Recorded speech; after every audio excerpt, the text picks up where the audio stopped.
Hi, this is Brandon with Precision Defensive Solutions, and I'm here with David. And David's just started taking some classes with us, and we just finished our holster drawer class. But he's done some pretty unique things, and I wanted to kind of point it out, talk about it, and what your impression of it was. So let's talk about the concealed carry class a little bit, and as a new shooter, what you got out of it, and your impressions of it. Yeah, so starting from the beginning of the course to the end of it, for the in-class portion, it went in a very logical, helpful order. If you don't understand some of the basics that were covered, you have a hard time applying some of the concepts later on as far as some of the legal situations and other things like that. It was easy to follow.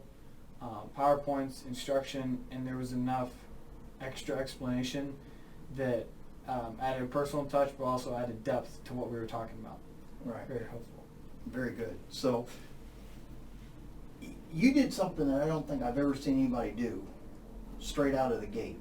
And yeah, we have been implementing new technique and things like that in our teaching. But the first stage of shooting at the range, so we did an 8-inch target at 10 feet, at 15 feet, at 21 feet, and at 30 feet. And you shot over a 90 on all 4 levels, which is pretty awesome for somebody who's got a little bit of experience shooting. Hardly any, right?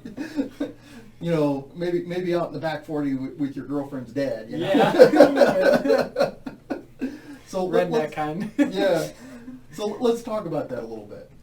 Yeah. The first stage, so what was it, 8-inch you said, target at the different levels, it helps starting close to get more comfortable before you go farther, so you know how to sight it in, and you get in more of a habitual getting on target. You get kind of a process going that if it needs tweaking, you're right there to help tweak it. So then it just got stronger and stronger, so when I went farther away, it stayed the same, like it probably should. Like it should. Yeah. Sure. But what didn't stay the same was the process of you trying to figure out what gun you wanted to get. So let's see. Then there's that. I forgot about that. Right. Yeah. So let's look at this. So you shot an HK VP9. You shot a SIG P320, a 365. You shot the Smith & Wesson M&P 2.0. You shot a Glock 45 in 9. Model 45, I should say. I want to make that clear. It wasn't a 45 caliber. Yeah, no. Right. And you shot a Glock 48. And the interesting thing is, your scores were all the same. They were all within the same range. Yeah.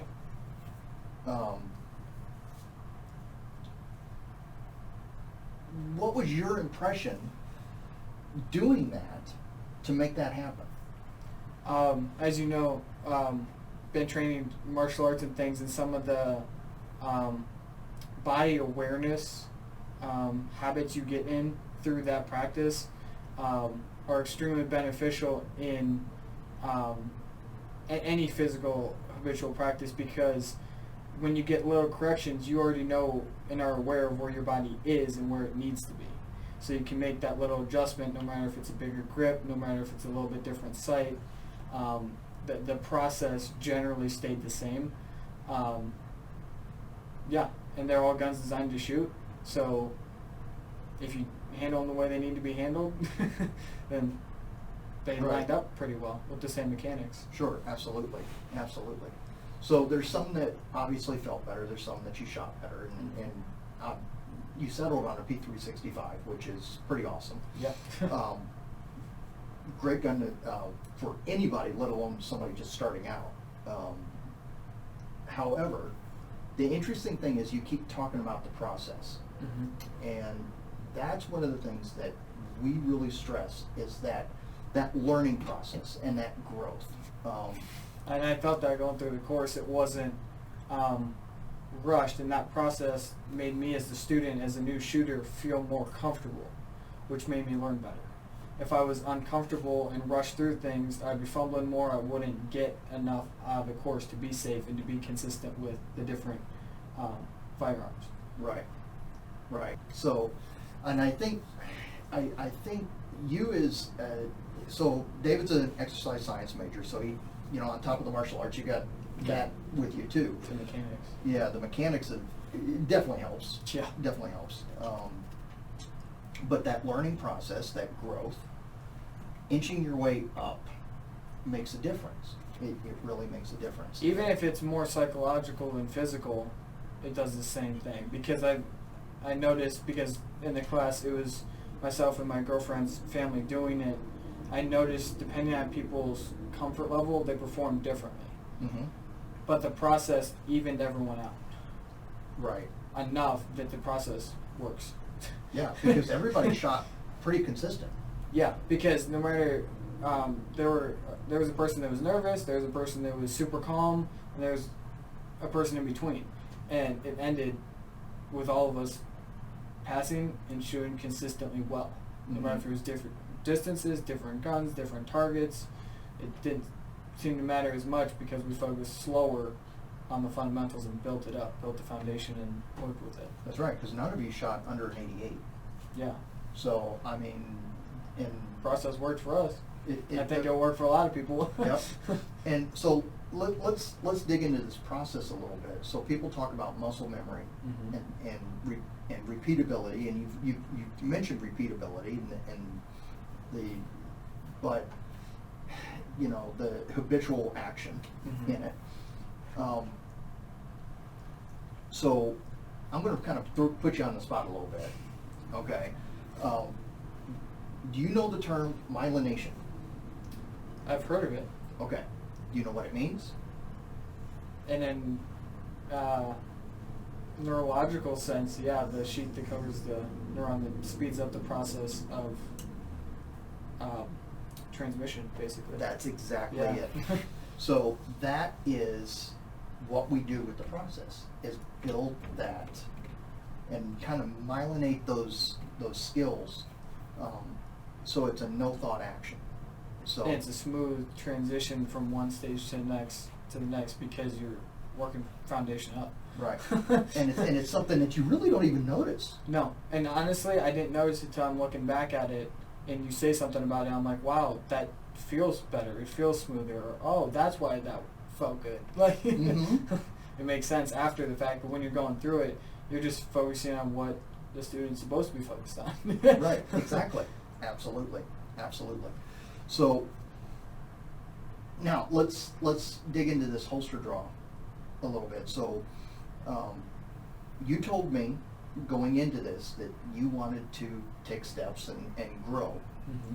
So when you said you got your 365, I said, okay, let's look at the holster draw. Mhm. So we just created a brand new holster draw course. You're the first one to go through it. Woo! That's fun. I very lovingly told David that I was going to use him as my test dummy for this class. I said, sure. So here we are. But let's look at that. So you having never even put a holster on, and went from not having any clue how to safely draw it or holster it, 2 hours in later, going through that process. Now let's look at that. And I'm we just finished this. Yeah, So a couple minutes ago. Yeah. Yeah, that process, for me, because I'm a more tactile learner, I felt the process more. I felt the stages more. The classroom setting had the same thing in hindsight, and obviously the result of some of the assessments and things, and same thing on the range for the concealed carry course. But going through the holstering course helped me be more aware of firearm safety in general, because just holding it out, you're not as aware of it. But if you're pointing it closer into you and things like that, you have to pay a lot more attention so it focuses you. It's like, okay, this is more serious. Not that firearms aren't serious when you're on the range, but it's a different psychological feeling. But I felt every step of the improvement or screw up, I felt exactly what was going wrong because of the steps you took me through. It's like, okay, pay attention to this. Okay, you got that. Pay attention to this. Okay, you got that. Pay attention to this. So by the time I pay attention to the third thing, I'm paying attention to all three, not just that third thing. Right. So that built the smoothness of it, and it helped a lot. Right. So one of the things that you said to me in the middle of it is that you felt as you were working the technique that your grip on the gun was just tighter and falling right into place. Yeah, then even on the range in the concealed carry course, the range time felt, and it may have been because of the different grips and things, but even with the P365, which I shot that day and I used today, it still felt better. So even comparing apples to apples, same firearm, it felt like it, because it was more of a process, it locked in better. It wasn't just hold it out there and try to get out and target. It was the whole process of how you put it out there and how you lock it into place, and that helped a ton. Yeah. So let me kind of explain a little bit how we work this. So through the process of teaching the technique of how to draw, how to reholster, keeping the muzzle pointed out away from your body, in particular in an appendix position, because that's right where we started, right from appendix. Which makes guys focus a little bit more Yeah. on firearms. Right. But kicking those hips out, and pushing that muzzle out away from you, making sure that when you're drawing, where your hands are meeting and everything that's happening. So we start from that point and in great detail, and then we work from not only that, but then we start slow. So we did the Chicago drill. Yeah. The Chicago drill comes from John Correa from Active Self-Protection. And his director of training and director of marketing, Neil Widener, talked me through that earlier this year, and we started playing with it and using it a little bit, and we've had some pretty good success with it. So, it's definitely part of the course. And then the interesting thing about the holster draw course, the way we're doing it, and of course we're just into 2021, and 2020 just ended, and ammo is still kind of scarce and still very expensive. Did we fire one live round? No. No. All with Mantis Laser Academy. So, so you're getting feedback from what you're doing too. So we worked from a 5-second, worked it down, got your timing down nice and clean, got your movement down nice and smooth. Then we brought it down to 4 seconds. And we smoothed it out a little bit, worked that down a little bit, and then we went down to 3 seconds. And then we started working a little bit of just reaction time. Got away from the holster draw. Which helped clear the brain, so to speak, on something different. Yep. And started working reaction time to the beep, right? So now we're working off the timer of not let it go beep, beep, and then move, but try to work it on the beep and start moving on that. And I challenged David a little bit and made him try to keep up with me a little bit, which is okay. And which then made him think about the process a little bit more. Am I right? Yeah, and something that with that whittling down the time as far as what you're trying to do and things, and then the competition kind of back and forth, changed the mindset and put the pressure on a little bit, which makes sense for a training scenario in that you're putting the pressure on. So when you're counting out loud, when you're trying to do the process correctly, when you're thinking about the time, and you're thinking about these different variables, gaining on target, is my grip correct, things like that. Well, those are things you want to train so you're not thinking about those when you are using it. That's right. So the more pressure you built, the less I was thinking about those specific things, and the more I was thinking about the whole process so I can do it correctly, smoothly, and it worked because I got faster even in this, hour and a half? Mhm. So there was definitely improvement. Yep. It was cool to see myself do that from not ever having holstered a gun, really. Right, exactly. So. So we worked all the way down from 5 seconds, ending at, because the goal is to bring it down to the point where the wheels fall off. Yeah, which puts the stress level on, which makes you, it tests whether you're even safe with a firearm under a stressful situation. Mhm. Because I got caught on my shirt and it wasn't working, well, how do I get out of that? Right. So I have to kind of figure that out safely, and as an instructor, you're probably watching it just to see if, with the pressure on, can I still do it safely? That's right. So. Yep. So we ended at like 1 3/4 second, which is pretty significant progress in such a short period. I honestly didn't expect it to be that quick. I had no kinda- idea what to expect. Yeah. My expectations were more like 2 to 2.5 seconds. So, I mean, obviously the process works Yeah. as long as you pay attention to what you're doing. Mm-hmm. So, And attention to detail helped because the more broad the movements and the more you change things, the less controlled and focused it actually is. So the feedback you gave me helped me whittle it down to, okay, this is what I'm supposed to be focusing on. Instead of like, I have no idea where I'm supposed to be focusing. And that helped. so one of the things we did with the feedback was we actually filmed it Yes. and then played it back in, Yeah. quarter Analyzed it. speed and analyzed it. Mm-hmm. Yep.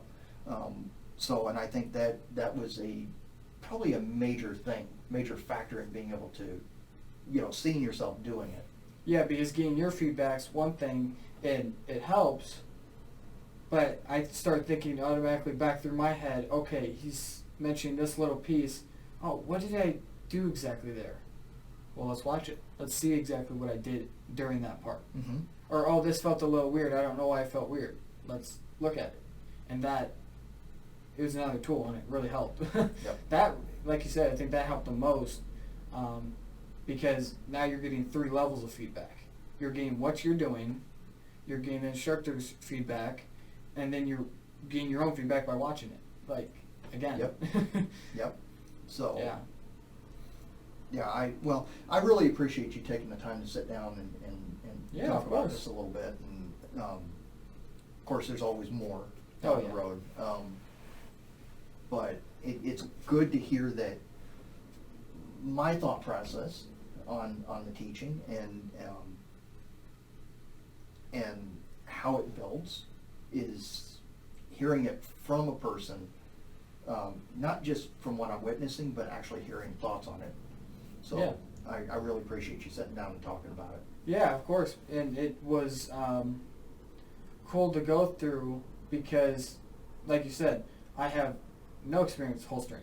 None before I walked in. Mm-hmm. So going from that, like a clean slate, I'm sure for you, you could see if it actually made a difference in someone who hasn't done it at all versus someone who has a little bit of familiarity. You can't see probably as much improvement if it works or whatever. But yeah. Well, dead honest, from what I've seen, the people who have had some, this process worked, but it was breaking bad habits. So that's a whole nother level of having to work through. But going from 5 seconds down, you have that time That's right. to break the habit. Because by the time you get down lower and lower with the time frame, you're the repeatability. You can repeat it. Okay, 5 seconds. Maybe you break this habit between 4 and 5 seconds. Well, after that, you broke the habit. Now you're training properly. That's right. Yep. So then you're strengthening the myelination and strengthening that correct process. Yep. Yeah. Outstanding. So, Fine. again, thank you, I appreciate it. Of course. So, everybody be safe and take care.